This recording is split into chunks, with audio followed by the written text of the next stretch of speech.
In my first book, My Life with Martin Luther King Jr., my focus was on my husband, a man who had paid the ultimate price for his commitment to creating a better world. At that time, I felt very strongly that the book had to be about Martin. Now I am turning the page. There is Mrs. King, there is also Coretta. How one became detached from the other remains a mystery to me. I'm proud to have been a wife, a single parent, and a leader, but I'm more than a label. I am also Coretta. In reading this memoir, I hope you somehow see Coretta Scott King.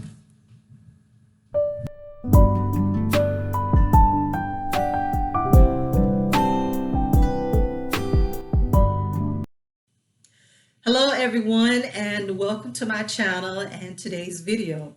I'm Letitia Theora. Well, February is Black History Month and today I will be reviewing the feature book, My Life, My Love, My Legacy, Coretta Scott King, as told to the Reverend Dr. Barbara Reynolds. I chose this book because I thought it would be interesting to know more about her story. Now, I don't know about you, but whenever I visited my grandparents' house when I was a child, they always had a picture of Jesus Christ, John F. Kennedy and the Kennedy family, and Dr. Martin Luther King Jr. and the King family. And whenever we went to church, there was a picture of the King family on our fans. And of course, for Black History Month, everyone wanted to do a book report on Dr. Martin Luther King Jr. So much that the teachers would say, okay, we have Dr. Martin Luther King covered. Let's try doing a book report on someone else. And so we did. Well, today, our book review is on Coretta Scott King, her life, her love, her legacy, and her story. Stay tuned. Coretta Scott King was the wife of Martin Luther King Jr. and mother to their 4 children. The eldest, Yolanda Yoki, the name that her mother Coretta chose for her. The second oldest, Martin Luther King III, sitting on the floor on the right. Next is Dexter, named after the first church that Dr. Martin Luther King pastored. And then there is the baby girl Bernice, who was named for her maternal grandmother. I may not have known all of their names back then, but I always thought that they were such a beautiful family. And this was also the picture that both sets of my grandparents had on their walls. Another family portrait of the King family. And this picture was taken after Martin Luther King's body and his family were escorted to an Atlanta funeral home. And this family portrait with Coretta Scott King and her now adult children. In addition to being a wife and mother, she was an author and a civil rights leader who advocated for African American equality. And she was a singer. Yes, she incorporated her music into her civil rights work. After her husband's assassination, she became active in the women's movement. She was the keeper of Dr. King's legacy. She established the King Center, which was dedicated to the advancement of the legacy and ideals of Martin Luther King Jr. She established Martin Luther King Jr. Day when Ronald Reagan signed legislation. She advocated for world peace. She also advocated for LGBTQ rights and opposition to apartheid in South Africa and Southwest Africa.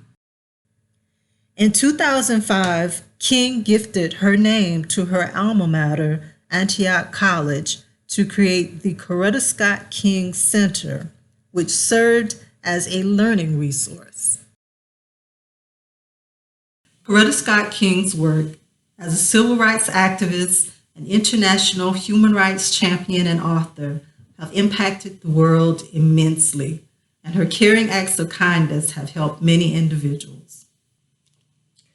Coretta Scott was born on April 27, 1927 in Heiberger, Alabama, which is about 10 miles north of Marion in Perry County, Alabama. She was born to Obadiah and Bernice McMurray Scott, very enterprising parents. They had more than most of the other Black people in their community. The father had many jobs. He cut hair, he collected and sold scrap iron, and quite a few other side jobs. He also started and owned a few businesses. The first business was a sawmill business, which was thriving and doing well until someone eventually burned it down because he refused to sell it.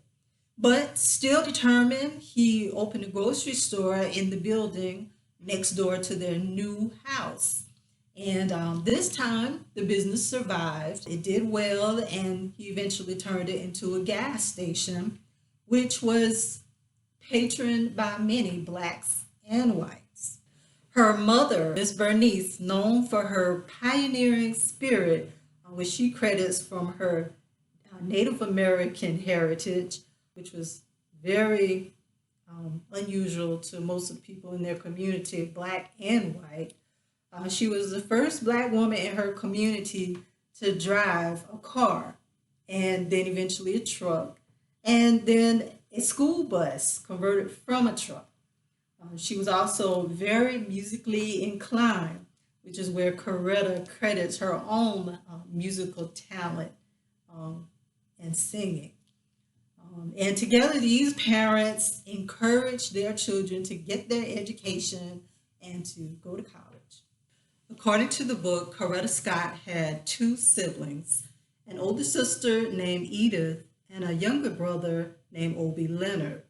Now, it doesn't mention it in the book, but according to Wikipedia, she also had another older sister who didn't survive childhood, and her name was Eunice. In order to really understand and know a person, I believe that it is helpful to know what challenges and obstacles that this person has experienced and known in their life. Prior to Coretta Scott and her family moving into their new second home, their original home, which was built on her grandfather's land, the original home, which she and her siblings were born in, was burned down when she was 15 years old. And she talks about how that made her feel and her thoughts on racism. On this particular day, Coretta and her sister Edith were at a school choir rehearsal, and their mother, father, and baby brother were in the house when they smelled smoke. The three of them were able to safely escape the house before it completely went up in flames. Shortly after, when Coretta and her sister Edith returned to see their home burn, they were devastated. They were crying miserably to know all of their prized possessions, toys, clothes, furniture, things that they cherished were gone. And they were crying miserably. And their father went over to them and he shook them. He said, "We don't have time to cry. We don't have time to cry." And he led them in a prayer, and he asked them to forgive the people who destroyed their home. And of course, Coretta repeated the things that her father asked her to say. But at 15 years old, she said she wasn't really sure that she really believed it. She said she was 15 years old, but she was not naive of racism. And it goes further on in detail in the book. From the age of 6, Coretta and her sister Edith worked the fields. They tended to the pigs, cows, and chickens, and they even picked cotton in order to raise money to bring into their home to pay for their education. Eventually, Coretta and Edith's mother would send them out of town to live with other families so that they could attend a better high school. They went to Lincoln Normal School, which was a semi-private school. Later, after Coretta's sister Edith had graduated college, after she went off to Antioch College, Coretta too graduated valedictorian of her class and applied to go to Antioch College as well. So it had seemed that finally her mother's dream and their dream was finally coming into fruition. Coretta Scott King talks about her many experiences while at Antioch College. She talks about being exposed to different cultures and religions such as Hinduism, Islam, Buddhism, and many others. She talks about being in an interracial relationship, what it was like and why it didn't last. She also talks about what it was like being one of the few Black students who attended Antioch College. And she also talks about her personal educational experience there. She was one of the first Black people to major in elementary education with a minor in voice. But in order to meet the requirements, she needed to teach 1 year at Antioch Private Elementary School and a second year at another elementary school, which would have been Yellow Springs, Ohio Elementary. But because they didn't have any Black teachers in their system, she was denied that opportunity. So after appealing to the local school board, her only option was to teach school for a second year at the Antioch Private Elementary School because she refused to teach at a segregated school. After this experience with public discrimination, Coretta Scott became active in the Antioch NAACP and the Henry Wallace Progressive Party. So she was interested and active in the civil rights before she met Martin Luther King Jr. After completing her education at Antioch, Coretta Scott transferred to the New England Conservatory of Music in Boston, where she won a scholarship. She would also eventually meet Martin Luther King Jr. there. So she arrived there with $15 to her name, which soon eventually ran out. And she had to find additional sources of income. So she did quite a few side jobs. She did some cleaning, she scrubbed some floors, and a few other jobs until eventually a lady, someone that she met through someone else, someone that she spoke to on the phone maybe once, called her and asked her how she was doing and whether she needed anything. Of course, Coretta didn't want to come out and say I'm broke. She eventually alluded to the fact that yes, she needed some help. And so eventually the lady, her name was Miss Wormley, she and Miss Wormley met up.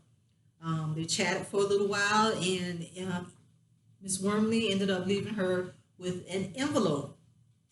So later, when Coretta opened the envelope, she was delighted to find another $15. Yes, now $15 was a good chunk of change back then, and she was glad to have it. By her second semester, her financial problems had improved. Ironically, because of the 1896 Supreme Court ruling of Plessy versus Ferguson, it made it illegal for blacks and whites to eat in public together, use public transportation together, share water fountains, or go to school together. So, in order to maintain this caste system, the state of Alabama had to provide a separate but equal educational facility. So they had to give black students who went to school out of state financial aid. So with her financial aid problems met, she was happy. She was able to focus on her voice lessons with the Metropolitan Opera soprano, Madame Marie Sendelius. She said she saw herself adding color to the overwhelmingly white concert performing art scene. And at this point, she was happy. She was feeling good about herself. She was feeling herself. And she even said that even though she had a gentle manner, she suspected that she had a warrior spirit. Sometime later one afternoon, one of Coretta's classmates, Mary Powell, a Spelman graduate, had called her and she asked her if she knew who Martin Luther King Jr. was. And Coretta said no. And so Mary went on to explain that he was an impressive young man, a promising minister, and a great orator, and he was working towards his PhD. Now, sensing that Mary was trying to play matchmaker here, Coretta just said, no, I'm not interested. But when Mary described Coretta to Martin, he was interested and he asked for her telephone number. So Martin called Coretta and they talked, they chatted on the phone for a while and they planned to go on a lunch date. So on the first meeting, Coretta said that she was not impressed. She said he was too short and he looked like a little boy when she was expecting a grown man. And she would later find out that he had shaved his mustache because he was pledging Alpha Phi Alpha at the time. But she said he was easy to talk to. They chatted and talked about everything. And she felt that he was a man of substance. She said the longer they chatted, the taller he grew. And Martin said that she had everything that he wanted in a wife. 4 things: character, intelligence, personality, and beauty. And Coretta said she just sat there in shock because it sounded like he was hinting at marriage on the first date. Eventually on the second date, it was Saturday night and they went to a party. And Coretta said as soon as they stepped in the door, girls were just swooning over Martin. And he seemed to bask in all of the admiration. Coretta said just to see all of these girls fawning over Martin, her date, heightened her interest. And she said that what impressed her the most about Martin was his integrity. As their relationship grew into courtship, Coretta began to have concerns about her own sense of mission if she were to marry. Martin had made it clear that he wanted a stay-at-home wife who was intelligent and well-educated, but would also be a good homemaker and mother to his children, while he pastored at a large Black Baptist church in the South. After some time during their courtship, Martin's parents visited him at his Boston apartment. And at some point, Martin Sr., who they called Daddy King, began to talk about all of the Atlanta girls that Martin had dated. Now he said, I don't know what's wrong with my son.